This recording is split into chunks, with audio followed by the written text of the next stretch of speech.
ఓం నమో వెంకటేశాయ. కర్మ వైగుణ్య వారణ కర్మ సాద్గుణ్య కారణ గోవింద గోవింద. క్రతుదోష నివార కారణం గుణసంఘే చ నిదానతామితం తవ నామ మహాద్భుతం విభో గుణధామ్నోపి గుణార్తిహారిణః అని భక్తజనమానస సరసీగృహ నివాసి అయిన శ్రీనివాస పరమాత్మని యొక్క నామాన్ని స్మరించుకుంటూ శ్రీశుకుల వారు ఉపదేశం చేసిన శ్రీమద్ భాగవతం యొక్క అధ్యయన కార్యక్రమాన్ని మనం ప్రారంభించుకుందాము. యథాప్రకారం ప్రారంభంలో చదువుకోవలసిన ప్రార్థనా శ్లోకాలను అన్నిటినీ చదువుకుని ఈ కార్యక్రమానికి మంగళాచరణం చేసుకుందాం. శ్రీ గణేశ ప్రార్థన. అగజానన పద్మార్కం గజాననమహర్నిశం అనేకదంతం భక్తానాం ఏకదంతముపాస్మహే. శ్రీగురు ప్రార్థన. గురుర్బ్రహ్మా గురుర్విష్ణుః గురుర్దేవో మహేశ్వరః గురుః సాక్షాత్ పరం బ్రహ్మ తస్మై శ్రీగురవే నమః. శ్రీనివాస ప్రార్థన. మంజులస్మితభూషాయ భంజితాజ్ఞానసేతవే అంజనాద్రినివాసాయ శ్రీనివాసాయ తే నమః. అథ సంకల్పః అస్మాకం ఉపాత్త సమస్త దురిత క్షయ ద్వారా బుద్ధిశుద్ధ్యర్థం విద్యాభివృద్ధ్యర్థం భక్తి జ్ఞానవైరాగ్యాది తదనుకూల సర్వసంపత్సమృద్ధ్యర్థం శ్రీపరమేశ్వర ప్రీత్యర్థం శ్రీమద్భాగవత పాఠం కరిష్యామహే. అస్య శ్రీమద్భాగవత స్తోత్ర మహామంత్రస్య నారద ఋషిః బృహతి ఛందః శ్రీకృష్ణః పరమాత్మా దేవతా బ్రహ్మబీజం భక్తిశక్తిః జ్ఞానవైరాగ్యే కీలకం అస్మాకం శ్రీమద్భగవత్ప్రసాదసిద్ధ్యర్థే పాఠే వినియోగः ధ్యానం నారాయణస్య పదయోజనయా రమణ్యాం వ్యాసప్రసూతశుకశౌనకవాక్యగణ్యాం భేదోద్గతప్రచురభీతిభిదానుగుణ్యాం శాబ్దీం గతిం విదత భాగవతం సుపుణ్యాం. శ్రీ గురుభ్యో నమః. పరమాత్మ బలిని చాలా చక్కగా అనుగ్రహించాడు. అంతకంటే ఎక్కువగా బలి తన వినయాన్ని ప్రదర్శించాడు. పరమాత్మ ప్రహ్లాదుడితో నువ్వు కూడా వెళ్ళమన్నాడు. ప్రహ్లాదుడేమో నువ్వు కనిపిస్తే కదా నేను వెళ్ళటానికి అన్నాడు. ఎలాగో నేను అక్కడ కనిపిస్తాను కనుక నువ్వు సుతలానికి వెళ్ళు అని సుతలానికి పంపించాడు. బలి ప్రహ్లాదుడు వీళ్ళందరూ సుతలానికి బయలుదేరారు. ఎక్కువ మంది లేరు. ఆల్రెడీ కొంతమంది పాతాళాలకు వెళ్ళిపోయిన వాళ్ళు ఉన్నారు. వింధ్యావళి, బలిచక్రవర్తి గారు, ప్రహ్లాదుడు, ఇంకా ఎవరైనా ప్రధానమైన వాళ్ళు ఉంటే వాళ్ళందరూ సుతలానికి వెళ్ళారు. పాతాళానికి పారిపోయిన రాక్షసులందరూ సుతలానికి చేరారు. ఇక్కడికి బలిచక్రవర్తి గారి కథ ముగిసినట్టు అనిపిస్తోంది, కానీ ఆయన మొదలుపెట్టినటువంటి యజ్ఞం పూర్తయినట్టు కనిపించట్లేదు. ఆయన యజ్ఞంలో ఉండగా వామన రూపంలో పరమాత్మ వచ్చి దానం అడిగాడు. ఆ రోజు సౌత్యేహని క్రతౌ అని ప్రత్యేకించి శిరీషుల వారు చెప్పారు. సోమాభిషవం జరగాలి. సోమాభిషవం అంటే సోమరసాన్ని పిండేటువంటి రోజు. ఆ రసాన్ని పిండే రోజు అంటే ఇంకా యజ్ఞం పూర్తి కాలేదు. యజ్ఞం మధ్యలో ఆగిపోయినట్లయింది. మధ్యలో కాకపోయినా చివరిలో అయినా పూర్తి కాకుండా ఆగినట్లయింది. మరి దీని పరిస్థితి ఏంటి? బలిచక్రవర్తి మొదలుపెట్టిన యజ్ఞం పరిస్థితి ఏంటి? ఆయన సంకల్పం ఏంటి? ఆయనేమో కరిష్యే అని చెప్పి కూర్చున్నాడు. అది అబద్ధమైంది కదా. బలిచక్రవర్తి గారు నేను యజ్ఞం పూర్తి చేస్తాను సంకల్పం చేసి కూర్చుని మధ్యలో పరమాత్మ చెప్పాడు నువ్వు సుతలానికి వెళ్ళిపో అంటే వెళ్ళిపోయాడంటే ఆ కరిష్యే అనే మాట అసత్యమైపోయింది కదా. అంత సత్యవాక్కు కాస్త బలిచక్రవర్తి గారి సత్యవాక్కు కాస్త అబద్ధమైపోయినట్టయింది కదా. అంటే ఇలాంటి విషయాల్లో పరమాత్మ చాలా జాగ్రత్తగా ఉంటాడు కదా. అందుకని అథాహోషణ సంరాజన్ హరిర్నారాయణోంతికే ఆసీన మృత్విజాం మధ్యే సదసి బ్రహ్మవాదినాం. ఈ మొత్తం పంచాయతీ ఎక్కడ జరిగింది అంటే బలిచక్రవర్తి గారి యజ్ఞ సభలో జరిగింది. ఆ యజ్ఞ సభలో ఋత్విక్కులున్నారు, ఎవరు తక్కువ వాళ్ళు కారు. బ్రహ్మవాదులు వాళ్ళందరూ కూడా వేదంలో చెప్పిన కర్మలనే చేసేవాళ్ళు, అలాగే వేదంలో చెప్పిన పరమాత్మతత్వాన్ని తెలుసుకునే ప్రయత్నంలో ఆ దారిలో ఉన్నటువంటి వాళ్ళు. ఆ సభా మధ్యలో జరిగింది కదా. అక్కడ ఉండేటువంటి ఋత్విక్కులు, బ్రాహ్మణులు, శుక్రాచార్యుడు వీళ్ళందరూ ఉన్నారు కదా. వీళ్ళందరినీ ఒక్కసారి తేరిపారు చూశాడు. చూసి అథ బలిచక్రవర్తిని పంపించిన తర్వాత ఉశనసనమాహ. ఉశనసం శుక్రాచార్యుడితో పరమాత్మ అన్నాడు, రాజన్, ఓ మహారాజా, ఆయనేం తక్కువవాడు కాడు. రాజు అంటేనే అడ్మినిస్ట్రేషన్ బాగుండాలి, ప్రతి పాయింట్ని సరిగ్గా చేస్తున్నామా లేదా అని తీక్ష్ణంగా గమనించుకోవాలి. అలాంటిది ముల్లోకాలకి పతి, మొత్తం సర్వజగత్పతి అయినటువంటి ఆయన చిన్న చిన్న పాయింట్స్ని ఏం వదిలేసుకోకుండా శుక్రాచార్యుడితో అన్నాడు. హరిహి, శ్రీహరి ఆయన, నారాయణ నరులందరికీ కూడా గమ్యస్థానం ఆయన, అలాంటి వాడు తప్పులు చేయడు కదా. అందుకని తన దగ్గరగా కూర్చున్న అంతికే ఆసీనం శుక్రాచార్యమాహ. ఇది సభా మధ్యలో జరుగుతోంది కదా, సభలో శుక్రాచార్యుడు తన దగ్గరగానే కూర్చున్నాడు. శుక్రాచార్యుడు ఏమి నిషిద్ధుడేం కాడు, ఆయన దగ్గరగా కూర్చున్నాడు. ఋత్విజాం మధ్యే, ఋత్విక్కుల మధ్యలో ఆయన శ్రేష్ఠుడుగా ఉన్నాడు. సదసి బ్రహ్మవాదినాం సదసి, బ్రహ్మవాదుల యొక్క సభలో మధ్యలో ఉన్నాడు శ్రేష్ఠుడు, శ్రీహరికి దగ్గరగా ఉన్నాడు. అలాంటి శుక్రాచార్యుడితో ఇలా అన్నాడు, అథాహోషణ సంరాజన్ హరిర్నారాయణోంతికే ఆసీన మృత్విజాం మధ్యే సదసి బ్రహ్మవాదినాం. ఏమనన్నాడు, బ్రహ్మన్ సంతను శిష్యస్య కర్మఛిద్రం వితన్వతః యత్తత్ కర్మసు వైషమ్యం బ్రహ్మదృష్టం సమం భవేత్ అని అన్నాడు. బ్రహ్మన్, నువ్వు బ్రహ్మస్వరూపుడివి, వేదాధ్యయనం చేసిన వాడివి, గొప్పవాడివి, బ్రాహ్మణోత్తముడివి. ఓ శుక్రాచార్య, నువ్వు ఇలాంటి వాడివి కాబట్టి శిష్యస్య కర్మఛిద్రం సంతను, శిష్యుడు కర్మ కరిష్యే అని సంకల్పం చేసి కూర్చున్నాడు. కూర్చున్నవాడిని నేనేమో సుతలానికి పంపించేశాను, అయిపోయింది నీ పని అయిపోయింది వెళ్ళిపో అని పంపించేశాను. కానీ కర్మ ఆగిపోకూడదు కదా. కాబట్టి కర్మఛిద్రం, ఈ కర్మలో మిగిలిన భాగం మొత్తాన్ని నువ్వు పూర్తి చెయ్యి. వితన్వతః, ఆయన విస్తారంగా చాలా యజ్ఞాలు చేశాడు. ఆయన చేసిన యజ్ఞాల్లో ఇది లెక్కలేదు, తూచాను అనడానికి వీల్లేదు. ఇంత విస్తారంగా చేసిన వాడి చివరి యజ్ఞం కూడా పరిపూర్ణం అవ్వాలి. కాబట్టి నువ్వే దాన్ని కర్మఛిద్రం పూర్తి చెయ్యి. బ్రహ్మన్, నీకు అన్నీ తెలుసు కదా, ఎప్పుడైనా యజమాని గనక కర్మ సంకల్పం చేసి కానరాకుండా పోతే, వేరువేరు సందర్భాలలో వేరువేరుగా కనుక కానరాకుండా పోతే, అక్కడ ఆర్త్విజ్యం తీసుకున్నటువంటి ఋత్విక్కులు కర్మ పూర్తి అయ్యేంత వరకు ఉండి కర్మను పూర్తి చేసి ఈ కర్మఫలం మొత్తం యజమానికి చెందుగాక అని చెప్పి తర్వాత వెళ్ళాలి అనే విషయం నీకు తెలుసు కదా. నువ్వు సర్వజ్ఞుడివి, వేదాలను సరిగ్గా అర్థం చేసుకున్నవాడివి. కాబట్టి ఈ కర్మఛిద్రం నువ్వు పూర్తి చేయి, నీ బాధ్యతగా నువ్వు పూర్తి చెయ్యి. ఈ కర్మఛిద్రం, మరి కర్మఛిద్రంలో చాలా ప్రధానమైనది మధ్యలో ఆగకుండా ఉండటం అనేటువంటి అంశం కూడా. కర్మలో ఒకదాని తర్వాత ఒకటి నడవాలి అంటే మధ్యలో ఏది అడ్డం రాకూడదు, ఒకదాని తర్వాత అలా నడుచుకుంటూ వెళ్ళాలి, ఒక ధారలాగా క్రియలన్నీ సాగాలి. అలాంటిది ఈ వ్యవహారాల్లో, ఈ కట్టేయటాలు కొట్టేయటాలు లాంటి వ్యవహారాల్లో అదంతా ఆగిపోయింది కదా. అంటే యత్తత్ కర్మసు వైషమ్యం, ఇలాంటి చిన్న చిన్న దోషాలు ఏమైనా ఉన్నా అది బ్రహ్మదృష్టం సమం భవేత్. నీలాంటి వాడు మహానుభావుడు ఒక్కంటి చూపుతో చూస్తేనే చాలయ్యా, అది సరిపోతుంది. అదేం పెద్ద వైషమ్యం కాదు. అప్పుడప్పుడు ధార ఆగుతుంది, ధార ఆగినా సరే మళ్ళీ గనక క్రియ గనక నడుస్తూ ఉంటే పర్వాలేదు అని అనిపిస్తుంది.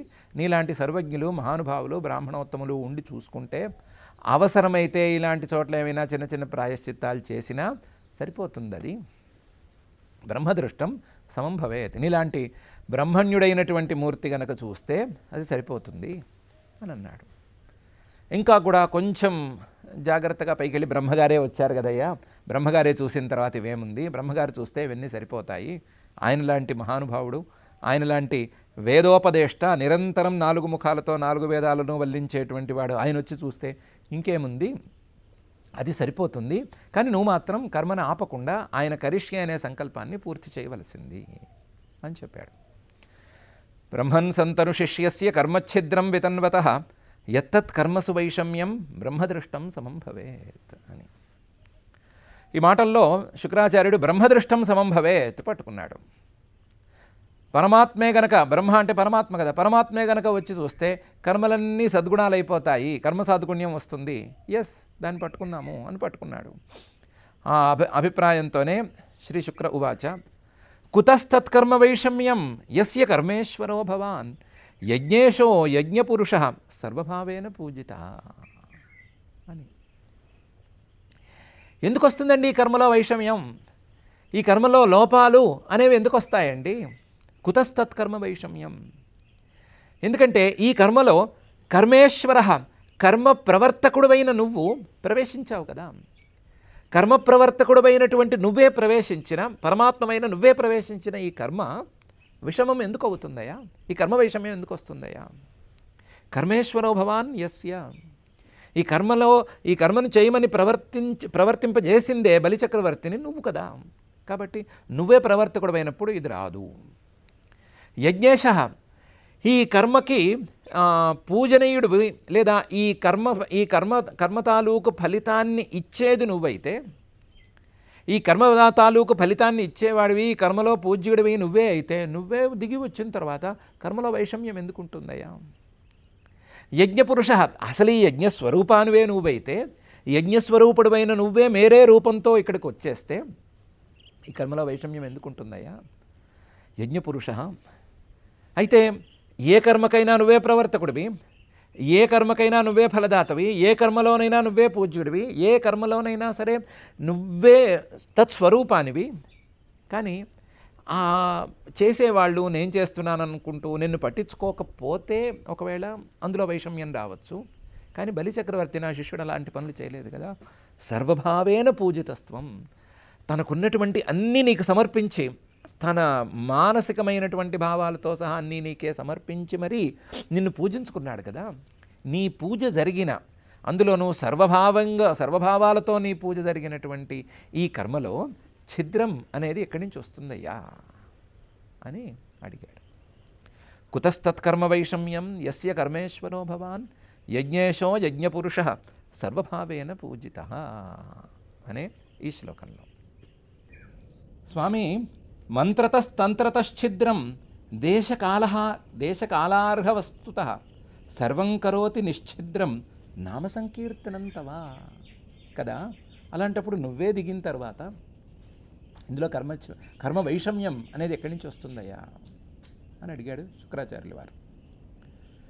మంత్రత, ఎప్పుడైనా సరే యజ్ఞంలో చదివేటువంటి మంత్రాలు తప్పుగా ఏమైనా చదివితే, చిన్న చిన్న స్వరాల వ్యత్యాసాలు ఏమైనా జరిగితే, లేకపోతే ఆ మంత్రాలను ఉచ్చరించవలసిన తీరులో ఉచ్చరించలేకపోతే అందులో చిన్న ఛిద్రం, కర్మఛిద్రం అనేది ఏర్పడినట్లు. యజ్ఞానికి మంత్రాలు చాలా ప్రధానం. ఆ మంత్రాలను ఉచ్చారణ చేసే విధానం చాలా ప్రధానం. ఆ మంత్రాల్లో ఉండేటువంటి స్వరాలు, అక్షరాలు, మాత్రలు అన్నిటినీ పక్కాగా ఉచ్చరించాలి. వీటన్నిటినీ మించి ఆ మంత్రాలను గురూపదేశం పొంది సిద్ధం చేసుకుని ఉండాలి. అలాంటి వాటిలో ఏ అంశంలో ఏ చిన్న తప్పు జరిగినా సరే మంత్రతశ్ఛిద్రం, అక్కడ చిన్నపాటు ఛిద్రం ఏర్పడిపోతుంది. తంత్రత, క్రియాకలాపంలో ఏమైనా సరే వరుసలో జరగవలసిన దాంట్లో కానీ, లేదా ఫలానా తీరులోనే ఈ క్రియ జరగాలి అనే తీరులో కానీ ఒక చిన్నపాటి దోషం వచ్చినా సరే, ఒకదాన్ని మించి మరొకటి చేయటం కానీ, దారి మారటం కానీ, లేదా తర్వాత చేయాల్సిన దాన్ని ముందు చేయాల్సిన దాన్ని తర్వాత చేయటం లాంటివి కానీ ఏం చేసినా సరే దానికి ఒక ఛిద్రం అనేది ఏర్పడిపోతుంది. ప్రదేశం సరిగ్గా లేకపోతే, అది పవిత్రమైన ప్రదేశంగా లేకపోతే కర్మకి చిన్నపాటు ఛిద్రం ఏర్పడినట్లే. కాలం చాలా జాగ్రత్తగా చూసుకోవాలి.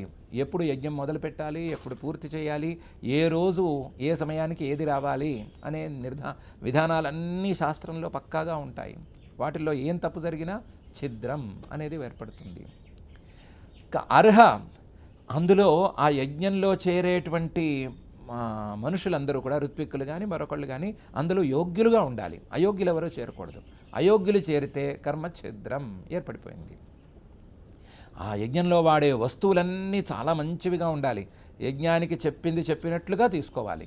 అందులో మార్పులు చేర్పులు చేయకూడదు. చౌకగా వస్తుంది కదా అని ఏది పడితే అది వాడేయకూడదు. అందులో అలాంటివి ఏమైనా చేస్తే కర్మఛిద్రం జరిగిపోయినట్లే.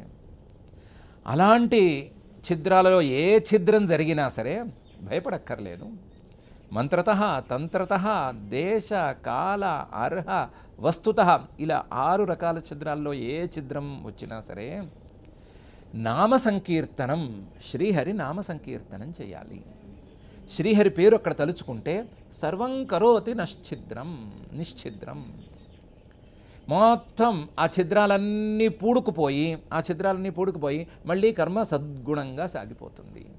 సర్వం కరోతి నిశ్చిద్రం నామ సంకీర్తనం.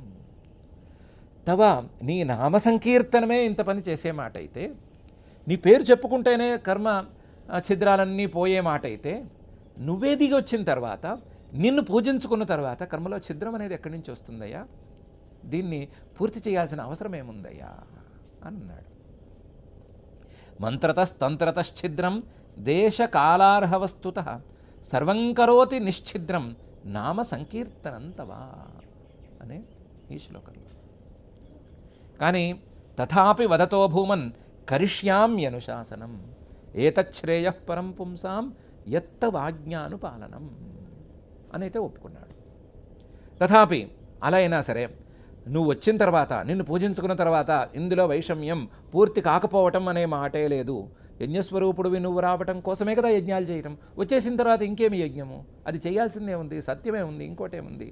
ఏమీ లేదు. కానీ తథాపి వదతో భూమన్ కరిష్యామ్యనుశాసనం. నువ్వు చెప్తున్నావు కదా, వదత భూమన్ వ్యాపకుడివి కదా, నువ్వు అన్నీ దృష్టిలో ఉంచుకుని చేస్తావు కదా. బలిచక్రవర్తి గారి యజ్ఞంలో సగంలో ఆపచ్చు, మేం మాత్రం ఆపకూడదా అని మిగతా వాళ్ళు వాదిస్తూ కూర్చుంటే వాళ్ళని ఏమి సముదాయిస్తాము అని ఇలాంటి విషయాలన్నీ చాలా పరిగణించుకుంటావు కదా. కాబట్టి నువ్వు చాలా విశాలమైన ఆలోచనతో వస్తావు కాబట్టి భూమన్ కరిష్యామ్యనుశాసనం, నువ్వేం చెప్తే అది చేస్తాను, చేయడానికి నేను సిద్ధంగా ఉన్నాను. ఏతచ్ఛ్రేయ పరం పుంసాం యత్తవాజ్ఞానుపాలనం.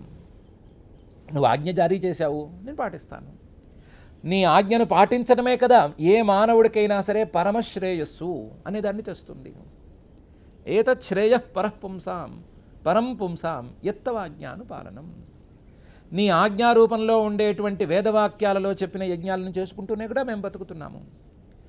నీ ఆజ్ఞను పాటించడమే కర్తవ్యంగా కదా భావించి మేము చేస్తున్నాము. అలాంటిది నువ్వు వచ్చి, యజ్ఞరూపంలో ఉన్న నువ్వు వచ్చి ఈ కర్మఛిద్రాన్ని నువ్వు పూర్తి చెయ్యి అని అంటే సరే అని ఒప్పుకుంటాం కదా.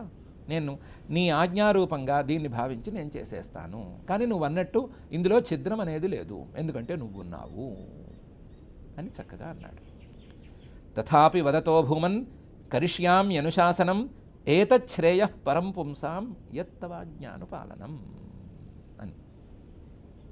తర్వాత ఏం జరిగింది? శ్రీశుకోవాచ, శ్రీశుకుల వారు చెప్తున్నారు, అభినంద్య హరేరాజ్ఞాం ఉషనా భగవానితి యజ్ఞఛిత్రం సమాధత్త బలేర్ విప్రఋషిభిః సహ.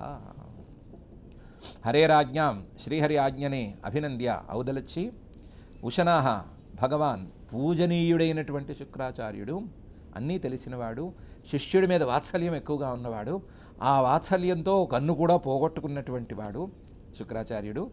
ఆయన ఈ విధంగా ఒప్పేసుకుని యజ్ఞఛిద్రం సమాధత్త, ఆ శిష్యుడి మీద ప్రేమతోనే కదా అక్కడే ఉన్నాడు, ఒక కన్ను పోయినా సరే అక్కడే కూర్చుని ఉన్నాడు కదా, ఆ యజ్ఞఛిద్రాన్ని పూర్తి చేసేశాడు. తన శిష్య వాత్సల్యాన్ని మరొకసారి చాటుకున్నాడు. బలేహే, బలి చక్రవర్తి తాలూకు యజ్ఞాన్ని విప్రఋషిభిః సహ, బ్రాహ్మణోత్తములు లేకపోతే విద్యావంతులు, ఋషులు, ఋత్విక్కులు వీళ్ళందరితోనూ కలిసి దాన్ని పూర్తి చేశాడు. యజమాని లేకపోయినా సరే యజ్ఞఛిద్రాన్ని పూర్తి చేసేటువంటి విధానం వాళ్ళకి తెలుసు, దాని ప్రకారం చేసేశారు. అభినంద్య హరేరాజ్ఞాం ఉషనా భగవానితి యజ్ఞఛిద్రం సమాధత్త బలేర్ విప్రర్షిభిః సహ అని శ్రీశుకుల వారు చెప్తున్నారు. దీంతో బలిచక్రవర్తి గారి యజ్ఞపుచ్చంతో సహా మొత్తం పూర్తయిపోయింది. ఇక మీద ఈ ఆఖ్యానం తాలూకు ఫలశ్రుతిని చెప్పడానికి, ఏవం బలేర్మహీం రాజన్ భిక్షిత్వా వామనో హరిః దదౌ భ్రాత్రే మహేంద్రాయ త్రిదివం యత్పరైర్హృతం. ఓ పరీక్షిత్తు, రాజన్, ఏవం ఈ రకంగా బలేర్మహీం బలిచక్రవర్తి గారి యొక్క భూమిని వామనః హరిః పొట్టివాడు రూపంలో వచ్చినటువంటి శ్రీహరి భిక్షిత్వా అడిగి యాచించి మరి భ్రాత్రే మహేంద్రాయ దదౌ తనకి ఈ అవతారంలో సోదరుడి వరస అయినటువంటి ఇంద్రుడికి ఇచ్చాడు. త్రిదివం ముల్లోకాల మీద ఆధిపత్యాన్ని మళ్ళీ తిరిగి ఇచ్చాడు. యత్ పరైర్హృతం బలిచక్రవర్తి, ఆ బలిచక్రవర్తికి తోడుగా వచ్చిన రాక్షసులు వీళ్ళందరూ లాగేసుకున్న దాన్ని తిరిగి అడిగి మరీ ఇచ్చాడు. ఏవం బలేర్మహీం రాజన్ భిక్షిత్వా వామనో హరి దదౌ భ్రాత్రే మహేంద్రాయ త్రిదివం యత్పరైర్హృతం. ప్రజాపతిపతిర్బ్రహ్మ దేవర్షి పితృభూమిపై దక్షభృగ్వంగిరో ముఖ్యై కుమారేణ భవేన చ కశ్యపస్యాదితే ప్రీత్యై సర్వభూతభవాయ చ లోకానాం లోకపాలానాం అకరోద్వామనం పతిం. ప్రజాపతిపతి బ్రహ్మ, ప్రజాపతులందరికీ నాయకుడైనటువంటి బ్రహ్మగారు దేవ ఋషి పితృభూమిపై, దేవతలు ఋషులు పితృదేవతలు రాజులు వీళ్ళందరితోనూ కలిసి దక్ష భృగ్వంగిరో ముఖ్యై, దక్షుడు భృగు మహర్షి గారు అంగిరో మహర్షి గారు లాంటి ప్రధానులందరితోనూ కలిసి కుమారేణ సనత్ కుమారుడితోనూ భవేన శంకరుడితోనూ పర్యాలోచన చేసి ప్రజాపతిపతిర్బ్రహ్మ దేవర్షి పితృభూమిపై దక్ష భృగ్వంగిరో ముఖ్యై కుమారేణ భవేన చ కశ్యపస్య అదితే ప్రీత్యై సర్వభూతభవాయ చ లోకానాం లోకపానానాం అకరోద్వామనం పతిం. కశ్యపుడికి అదితికి ప్రీత్యై సంతోషాన్ని కలిగించడం కోసం, వాళ్ళ అబ్బాయికి ఏదో చేస్తే వాళ్ళిద్దరికీ సంతోషం కలుగుతుంది కదా అని సర్వభూత భవాయ చ ప్రాణులన్నిటికీ కూడా చాలా గొప్ప సమృద్ధులు కలగటం కోసం లోకానాం లోకపాలానాం వామనం పతిం అకరోత్. ఈ లోకాలను పాలించేటువంటి ఇంద్రుడో మొదలైన వాళ్ళందరికీ అన్నిటికీ కూడా ఈ వామనుడే పతి, వామనుడే మహారాజు, వామనుడే శాసకుడు అని ఒకసారి పట్టాభిషేకం చేశాడు. కశ్యపస్యాదితే ప్రీత్యై సర్వభూత భవాయ చ లోకానాం లోకపాలానాం అకరోద్వామనం పతిం. మరి ఇంద్రుడేమవుతాడు అంటే ఇంద్రుడి సింహాసనంలో కూర్చుంటాడు. ఇంద్రుడికి కూడా సహాయం చేసేటువంటి వామనుడు అసలు నియామకుడు లేదా అసలు జగత్పతి అవుతాడు అని నిర్ణయించి దాని ప్రకారం చేశాడు. ఆయనే ఎందుకు చేశాడు? వేదానాం సర్వదేవానాం ధర్మస్య యశసః శ్రియః మంగళానాం వ్రతానాంచ కల్పం స్వర్గాపవర్గయో. ఆయన వామనుడు లేదా వామన రూపంలో వచ్చినటువంటి శ్రీహరి, వామన రూపంలో వచ్చినటువంటి ఆ పరమాత్మ వేదాలన్నిటికీ మూల కారణం, సర్వదేవానాం దేవతలందరికీ కూడా ముఖ్యుడు, ధర్మానికి అతి ప్రధానమైన వాడు, యశసః కీర్తికి పేరుగన్నవాడు, శ్రియః లక్ష్మీదేవికి ఆశ్రయమైనవాడు, మంగళానాం ఎవరికి ఏ మంచి ఫలితం రావాలన్నా సరే దానికి మూల కారణం ఈయనే, వ్రతానాంచ కల్పం ఏ వ్రతం సద్గుణం కావాలన్నా సరే, ఏ నియమం లేదా ఏ పని, ఏ యజ్ఞం, ఏ యాగం, ఏ నోము, ఏ వ్రతం ఏం జరగాలన్నా సరే ఆయనే సమర్థుడు, ఆయనే రావాలి, ఆయన పేరైనా కనీసం తలుచుకోవాలి, ఆయన వస్తేనే కనీసం ఆయన పేరైనా అక్కడికి వస్తేనే అది పూర్తవుతుంది. అలాంటి వాడు కదా, ఇలాంటి వాడే కదా ముల్లోకాలకి నాయకుడు అవ్వాలి అని స్వర్గాపవర్గయోహో, స్వర్గం కావాలంటే స్వర్గం ఇవ్వగలిగిన వాడు, అపవర్గం మోక్షం కావాలంటే మోక్షం ఇవ్వగలిగిన వాడు ఆయనే. కాబట్టి ఆయన్ని త్రిజగత్పతిగా చేశాడు అంటే ఆయనే త్రిజగత్పతి కాబట్టి మరొకసారి త్రిజగత్పతి అని చాటింపు వేశాడు అంతేను. ఆయన త్రిజగత్పతిగా చేయగలిగింది ఏమీ లేదు. వేదానాం సర్వదేవానాం ధర్మస్య యశస శ్రియః మంగళానాం వ్రతానాంచ కల్పం స్వర్గాపవర్గయో. ఉపేంద్రం కల్పయాంచక్రే పతిం సర్వవిభూతయే తదా సర్వాణి భూతాని భృశం ముముదిరే నృప. ఉపేంద్రం ఇంద్రుడికి తమ్ముడి రూపంలో వచ్చినటువంటి ఇన్ని సర్వవిభూతయే పతిం కల్పయాంచక్రే. ఈ వేదాలకి వీటన్నిటికీ కూడా, వేదాలకి ఆయనే పతి, సర్వదేవతలకు ఆయనే పతి, ధర్మానికి ఆయనే పతి, యశసః శ్రియః మంగళానాం వ్రతానాంచ అన్నిటికీ ఆయనే పతి అని మరొక్కసారి చెప్పాడు. సర్వవిభూతయే అందరికీ ఈ విషయం గనక తెలిస్తే, ఈ చాటింపు ద్వారా ఈ విషయం అందరికీ తెలిస్తే అందరికీ సమృద్ధులు కలుగుతాయి, అందరికీ మంచి ఫలితాలు అందుతాయి అని ఈ పని చేశాడు. ఉపేంద్రం కల్పయాంచక్రే పతిం సర్వవిభూతయే. ఈ విషయాన్ని విన్న వాళ్ళందరూ కూడా అప్పుడు సర్వాణి భూతాన్ని విన్న వాళ్ళందరూ కూడా భృశం ముముదిరే చాలా ఆనందించారు. రూప ఎవరికైనా పట్టాభిషేకం జరుగుతుంటే రాజుగారికి స్వేరింగ్ సెరమనీ అనేది జరుగుతూ ఉంటే అందరూ సంతోషిస్తారు. మరి ముల్లోకాలకి పతిగా ఒకరిని చాటింపు వేసి ఆయనకి ఏమైనా పట్టాభిషేకం లాంటివి చేస్తుంటే సంతోషిస్తారు కదా, అలా అందరూ బాగా సంతోషించారు. ఉపేంద్రం కల్పయాంచక్రే పతిం సర్వవిభూతయే తదా సర్వాణి భూతాని భృశం ముముదిరే నృప. తతస్త్వేంద్ర పురస్కృత్య దేవయానేన వామనం లోకపాలైర్దివం నిన్యే బ్రహ్మణా చానుమోదిత. ఈ కార్యక్రమం పూర్తవంగానే ఇంద్రుడు బ్రహ్మగారిని అడిగాడు. ఏమని అడిగాడు? మా తమ్ముడిని నేను తీసుకుపోవచ్చా స్వర్గానికి అని అడిగాడు. అడిగితే బ్రహ్మణాచ అనుమోదిత, బ్రహ్మగారు సరే అన్నాడు. అనేసరికి ఇంద్ర దేవయానేన మిగతా వాళ్ళందరినీ లోకపాలకులందరినీ కూడా తీసుకుని రండ్రా అందరూ రండ్రా అని పిలిచి ఈయన్ని దేవయానేన స్వర్గానికి తీసుకువెళ్ళేటువంటి రథాన్ని తెప్పించి అందులో వామనుణ్ణి కూర్చోబెట్టుకుని దేవయానేన వామనం లోకపాలకులతో సహా దివం నిన్యే స్వర్గానికి తీసుకెళ్ళిపోయాడు. బ్రహ్మగారిని అడిగాడు. బ్రహ్మణాచ అనుమోదిత, బ్రహ్మగారు ఒప్పేసుకున్నారు, తీసుకెళ్ళిపోయారు. తతస్త్వేంద్ర పురస్కృత్య దేవయానేన వామనం లోకపాలైర్దివం నిన్యే బ్రహ్మణాచ అనుమోదిత.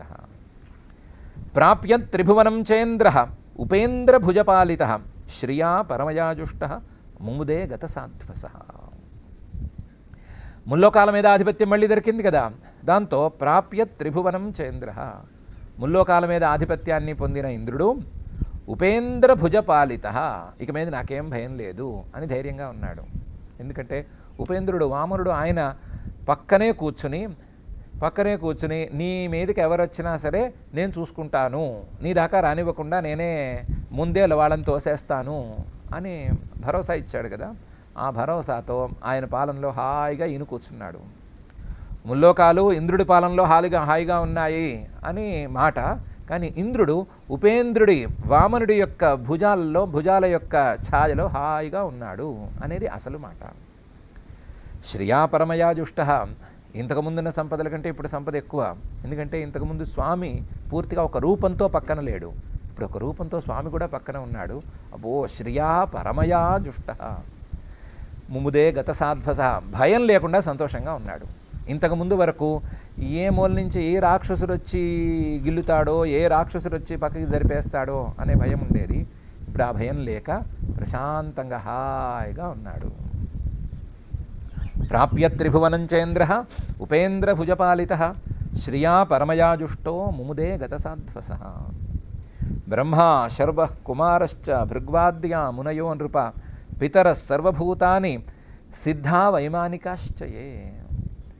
ఈ వ్యవహారం మొత్తం చూడడానికి వచ్చిన వాళ్ళలో బ్రహ్మగారు ఉన్నారు, బ్రహ్మ శర్వ పరమేశ్వరుడు ఉన్నాడు, కుమార సనత్కుమారుడు ఉన్నాడు, భృగ్వాద్యా మునయ భృగువంశజ బ్రాహ్మణులకి మూల పురుషుడైనటువంటి భృగువు గారు ఉన్నారు, అలాగే మిగతా మునులు ఉన్నారు. వాళ్ళందరూ కూడా నృప ఓ పరీక్షిత్తు, ఇంకా కూడా పితృదేవతలు సర్వభూతాని ప్రాణులన్నీ సిద్ధులు వైమానికా విమానాల్లో గగనంలో తిరిగేటువంటి యోగ్యత ఉన్నవాళ్ళు వీళ్ళందరూ కూడా బ్రహ్మా శర్వకుమారశ్చ భృగ్వాద్యా మునయో నృప పితర సర్వభూతాని సిద్ధా వైమానికాశ్చయే. సుమహత్కర్మ తద్విష్ణో గాయంతః పరమాద్భుతం ధిష్ణ్యాని స్వాని తే జగ్ముః అదితిం చ శశంసిరే.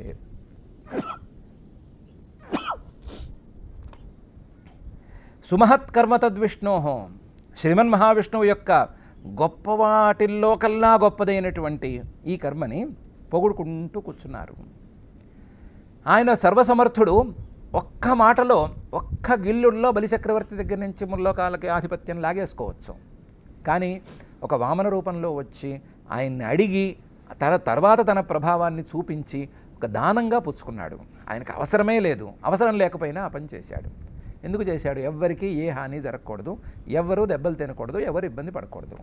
ఎవరైనా అహంకారంతోనూ చెప్పినా సరే వినని వాళ్ళు ఉంటే వాళ్ళకి 4 మొట్టికాయలు తప్ప ఎవరికి హాని జరగకూడదు అనే ఉద్దేశంతో, ఎవరి కర్మఫలాలకి అడ్డం రాకూడదు అనే ఉద్దేశంతో ఈ పని చేశాడు. కాబట్టి సుమహత్కర్మ తద్విష్ణో, శ్రీమన్ మహావిష్ణువు మాత్రమే ఆలోచించి చేయగలిగినటువంటి ఈ పనిని గాయంతః పాడుకుంటూ పొగుడుకుంటూ పరమాద్భుతం ఇది అని పొగుడుకుంటూ వాళ్ళు అక్కడికి వెళ్ళిపోయారు. ధిష్ణ్యాని స్వాని తే జగ్ముః, తమ స్థానాలకి వాళ్ళందరూ వెళ్ళిపోయారు. అదితించ శశంసిరే, వెళ్ళేటప్పుడు అదితిని మాత్రం ఒకసారి ప్రశంస చేశారు. నీ వల్లే కదమ్మా ఇంత జరిగింది, నీవు చేసినటువంటి ఆ పయోవ్రతం వల్లనే కదా జరిగింది. నువ్వు ఆ పయోవ్రతాన్ని అంత బలంగా చేయకపోతే, ఆ వ్రతానికి ఫలితం వేరే ఏది ఇవ్వలేక నేనే నీకు పుత్రుడిగా వచ్చేస్తున్నాను అని పరమాత్మ చెప్పకపోతే, ఆయనలా వచ్చి ఉండకపోతే ఆయన్ని ఈ రూపంలో దర్శించుకునే అవకాశం మాకు ఉండేది కాదు కదా. కాబట్టి నీ పిల్లల్ని నువ్వేదో బాగుపరుచుకోవాలి అని పని చేసినా సరే, మా అందరికీ కూడా పరమాత్మ యొక్క రూపాన్ని ప్రదర్శించావమ్మా అని ఆవిడ్ని ప్రత్యేకించి ప్రశంసించి, నీ వ్రత మహిమ మాకు కూడా దక్కింది అని పొగిడి ఆవిడ్ని కూడా ప్రశంస చేసి వెళ్ళారు. సుమహత్కర్మ తద్విష్ణో గాయంతః పరమాద్భుతం ధిష్ణ్యాని స్వాని తే జగ్ముః అదితించ శశంసిరే. సర్వమేతన్మయాఖ్యాతం భవతః కులనందన ఉరుక్రమస్య చరితం శ్రోతॄణాం అఘమోచనం. ఓ పరీక్షిత్తు, కులనందన, కులాన్నే సంతోషపెట్టేటువంటి ఓ పరీక్షిత్తు, సర్వమేతన్మయాఖ్యాతం, నీకు ఈ వామనావతారి చరిత్రాన్ని మొత్తాన్ని చెప్పాను. భవతః నీకోసం చెప్పాను, ఇంత విస్తృతంగా చెప్పాను. ఉరుక్రమస్య చరితం, ఆయన అడుగులు పెద్ద పెద్ద అడుగులు. ఒక అడుగు వేశాడంటే 3 లోకాలు పట్టాలి, 2వ అడుగు వేస్తే 5 లోకాలు కూడా చాలకూడదు, అంత పెద్ద అడుగులు ఆయనవి. ఉరుక్రమస్య చరితం శ్రోతృణాం అఘమోచనం, అలాంటి వాడి యొక్క ఈ చరిత్ర వినేవాళ్ల యొక్క పాపాలని మొత్తాన్ని పోగొడుతుందయ్యా. వినేవాళ్ల పాపాలను పోగొట్టేటువంటి ఈ చరిత్రను నేను నీకు చెప్పాను. సర్వమేతన్మయాఖ్యాతం భవతః కులనందన ఉరుక్రమస్య చరితం శ్రోతృణాం అఘమోచనం. ఇంత బాగా చెప్పానయ్యా, కానీ పూర్తిగా చెప్పానని మాత్రం నేను నమ్మలేను. ఎందుకంటే పారం మహిమ్న ఉరు విక్రమతో గృణానః యః పార్థివాని విమమే సరజాంసి మర్త్యః కింజాయమాన ఉత జాత ఉపైతి మర్త్యః ఇత్యాహ మంత్రదిర్గృషిః పురుషస్య యస్య అనే మాట ఉందయ్యా. ఎవరైనా సరే మహిమ్నః పారం ఉరు విక్రమతః, పెద్ద పెద్ద అడుగులుండేటువంటి, మహాపరాక్రమం ఉండేటువంటి, మొత్తం ప్రపంచమంతా వ్యాపించి ఉండేటువంటి ఆ పరమేశ్వరుడి యొక్క, పరమాత్మ యొక్క మహిమ్నః, మహిమ యొక్క పారం, అవతల తీరాన్ని నేను చెప్పేస్తాను అని మొదలు పెడితే, గృణానః, నేను మొదలుపెట్టాను, నేను పూర్తిగా చెప్పేస్తాను అని అనుకుంటే, యః పార్థివాని విమమే సరజాంసి మర్త్యః, నేను పృథివీలో, భూమిలో ఉండేటువంటి పరమాణువులన్నిటినీ లెక్కగడతాను అని చెప్పినట్లు. భూమి మీద ఉండేటువంటి పరమాణువులన్నిటినీ లెక్కగడతాను అనేవాడిని చూసి ఎవరైనా ఎంతలా నవ్వుతారో, అలా లెక్కగట్టడం అసాధ్యం అని ఎలాగైతే నమ్ముతారో, అలాగే పరమాత్మను గురించి మొత్తం చెప్పటం కానీ, ఆయన యొక్క మహిమల యొక్క చివరిని చూడటం అనేది కానీ ఎవ్వరి వల్ల కాదయ్యా. యః పార్థివాని విమమే సరజాంసి మర్త్యః. ఈ మాట నేను కాదు చెప్పింది, శృతే చెప్పిందయ్యా. ఈ మాట శృతే చెప్పింది. కింజాయమానః ఉత జాత ఉపైతి మర్త్యః ఇత్యాహ మంత్రదృగృషిః. ఇంతవరకు భూమి మీద పుట్టినవాడు ఎవ్వరూ ఇలా చెప్పింది లేదు. పుట్టి ఇప్పుడు బతుకుతున్నవాడు ఎవ్వరూ చెప్పగలిగింది లేదు. పోయిన వాళ్ళు చెప్పగలిగింది లేదు, ఇప్పుడు ఉన్నవాళ్ళు చెప్పగలిగింది లేదు, ఎవ్వరూ చెప్పగలిగింది లేదు అని మంత్రమే చెప్తోందయ్యా. నతే విష్ణో జాయమానః న జాతః దేవ మహిమ్నః పరమం ఇయాయ అని మంత్రం చెప్తోందయ్యా. ఇంకా కూడా వేరు వేరు మంత్రాలు ఈ అర్థాన్ని చెప్తున్నాయ్యా. కాబట్టి పురుషస్య యస్య, పరమపురుషుడైనటువంటి ఆయన యొక్క మహిమని చెప్పటం అనేది ఎవరి వల్ల కానప్పుడు, నేను మాత్రం వామనావతార చరితాన్ని మొత్తం నీకు చెప్పేశాను అని ఎలా చెప్పుకుంటాను? అలా చెప్పలేను. నేను చెప్పగలిగినంత, నువ్వు వినగలిగినంత నేను చెప్పాను అని అన్నాడు. పారం మహిమ్న గురు విక్రమతో గృణానః యః పార్థివాని విమమే సరజాంసి మర్త్యః కింజాయమాన ఉత జాత ఉపైతి మర్త్యః ఇత్యాహ మంత్రదిర్గృషిః పురుషస్య యస్య అని ఇలా చెప్పి, య ఇదం దేవదేవస్య హరేరద్భుతకర్మణః అవతారానుచరితం శృణ్వన్ యాతి పరాంగతిం అని ఫలశ్రుతిని కూడా చెప్తున్నారు. దేవదేవుడైనటువంటి శ్రీహరి యొక్క అద్భుత కర్మలతో నిండిన ఈ చరిత్రని, అద్భుత కర్మలను చేసేటువంటి శ్రీహరి యొక్క ఈ అవతారానుచరితం, అవతారాల ఈ చరిత్రాన్ని అవతారంతో కూడిన అవతారంతో నిండి ఉన్నటువంటి ఈ చరిత్రని ఎవరైనా విన్నట్లయితే ఇదం శృణ్వన్, ఎవరైనా దీన్ని వింటే పరాంగతిం యాతి, గొప్ప స్థానాన్ని ఇంద్రుడిలాగా పొందుతాడు, గొప్ప స్థానాన్ని బలిలాగా పొందుతాడు, గొప్ప గతిని, గొప్ప స్థానాన్ని, పరమాత్మ యొక్క పాదార విందాలు అనేటువంటి స్థానాన్ని పొందుతాడు. ఇదం దేవదేవస్య హరేరద్భుతకర్మణ అవతారానుచరితం శృణ్వన్ యాతి పరాంగతిం. క్రియమాణే కర్మణీదం దైవే పిత్ర్యేథ మానుషే యత్ర యత్రానుకీర్త్యేత తత్తేషాం సుకృతం విదుః అని కూడా దీన్ని చెప్పారు. ఇందులో బలిచక్రవర్తి గారు ఒక యజ్ఞంలో కూర్చోవటం, ఆ యజ్ఞంలోకి పరమాత్మ రావటం, ఇలాంటి అంశాలు ఉన్నాయి కదా. ఆ యజ్ఞాన్ని పరమాత్మ బలిచక్రవర్తిని కిందకి పంపించిన తర్వాత కూడా పూర్తి చేయించటం అనేటువంటి అంశాలు ఉన్నాయి కదా. కాబట్టి ఎవరైనా సరే క్రియమాణే కర్మణి, వాళ్ళు చేస్తున్నటువంటి పనిలో దీన్ని పారాయణ చేసుకోవటం, దీన్ని తలుచుకోవటం, లేదా దీన్ని ఎవరితోనైనా చెప్పించుకోవటం అనేది చేస్తే క్రియమాణే కర్మణీదం, ఆ కర్మ దైవే, దేవతలను ఉద్దేశించి చేసే కర్మ అవ్వచ్చు, పితృదేవతలకు చేసేటువంటి కర్మలైనా అవ్వచ్చు, మానుషే లోకంలో అందరికీ నలుగురికి అన్నాలు పెట్టే కార్యక్రమం, ఏదో వేరే కార్యక్రమం, ఇలాంటిది ఏదైనా కావచ్చు. ఏ కార్యక్రమంలోనైనా సరే మానుషే ఎత్ర ఎత్ర అనుకీర్త్యేత, దీన్ని ఎక్కడ పడితే అక్కడ చదువుకోవచ్చు. ఎక్కడ చదువుకున్నా సరే తత్తేషాం సుకృతం విదుః, ఏ పని చేసేటప్పుడు చదువుకున్నా సరే ఆ పని పూర్తిగా సద్గుణం అవుతుంది, పూర్తిగా సుకృతం, బాగా చేసినట్లు అవుతుంది. ఎందుకంటే ప్రతి యజ్ఞాన్ని పరిపాలించేటువంటి ఆ పరమాత్మే, యజ్ఞస్వరూపుడైన ఆ పరమాత్మే యజ్ఞంలోకి వచ్చి ఫలితాన్ని ఇచ్చి యజ్ఞాన్ని పూర్తి చేయించి మరీ వెళ్ళినటువంటి చరిత్ర కదా. కాబట్టి ఏ క్రియలో చేసినా, ఏ కర్మలో ఈ అవతారానుచరితాన్ని చదువుకున్నా సరే ఆ యజ్ఞం పరిపూర్ణం అవుతుంది, ఆ కర్మ పరిపూర్ణమైనటువంటి ఫలితాన్ని ఇస్తుంది అని శ్రీ శుక్ల వారు చెప్తున్నారు.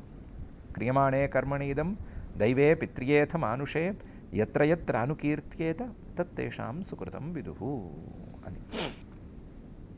ఈ శ్లోకంతో 31 శ్లోకాలు ఉన్నటువంటి 23వ అధ్యాయం వామనావతార చరితం అనేటువంటి అధ్యాయం ఇక్కడికి పూర్తయింది. ఇందులో విశేషాలన్నిటినీ శ్రీ శుక్ల వారే చెప్పేశారు, ఫలశ్రుతిని కూడా ఆయనే చెప్పేశారు.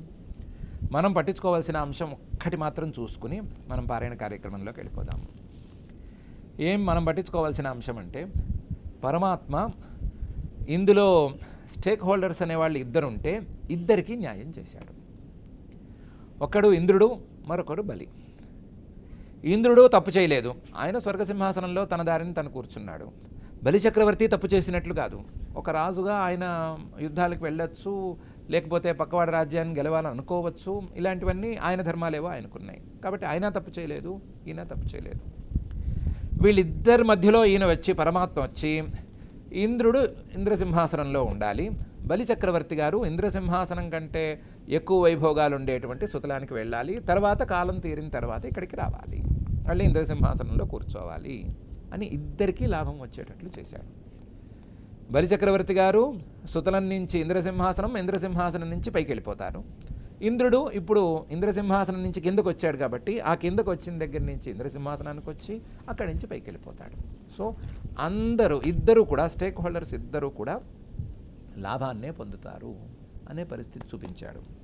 దీని ద్వారా తన సమదృష్టిని మరొకసారి చాటి చెప్పాడు. అలాంటి సమదృష్టిని కలిగి ఉన్న పరమాత్మను ఆశ్రయించడమే మనందరం చేయవలసిన కర్తవ్యము. అందులోనూ శుక్రాచార్య వారి నోటి మాట చూసుకుంటే, యజ్ఞంలో ఆయన నా పేరు చదివితేనే యజ్ఞం సాద్గుణమయ్యే మాట అయితే, ఆయన వచ్చేస్తే ఆయన్ని తలుచుకుంటే సాద్గుణ్యాన్ని గురించి ఏమని చెప్పుకోవాలి అనేటువంటి తీరులో ఆయన ఉన్నాడు.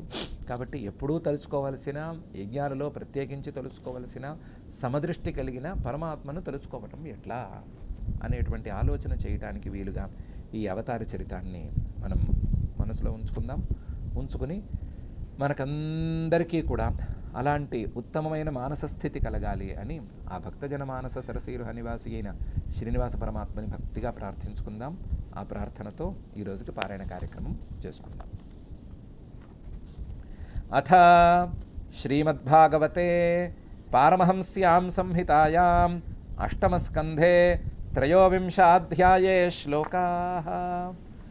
अथाहोशनसम्राजन् हरिर्नारायणोऽन्तिके आसीनमृत्विजां मध्ये सदसि ब्रह्मवादिनां ब्रह्मन् सन्तनुशिष्यस्य कर्मच्छिद्रं वितन्वतः यत्तत् कर्मसु वैषम्यं ब्रह्मदृष्टं समं भवेत्।